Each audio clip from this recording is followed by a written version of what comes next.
Shop Talk. We're looking at a very special chainsaw. This is the 372 XP. It does say torque, X-torque on it.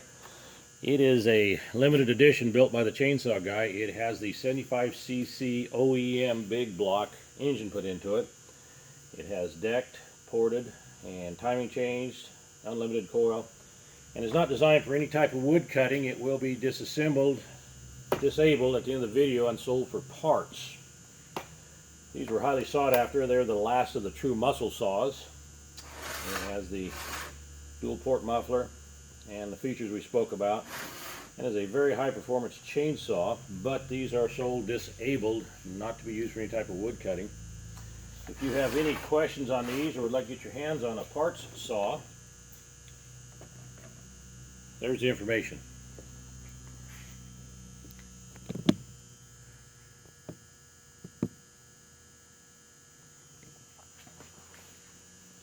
And if you have any of the cylinders that you'd like to get decked, decking is decking the cylinder base here to increase the compression on saws. We have that service also. Just give the chainsaw guy a call.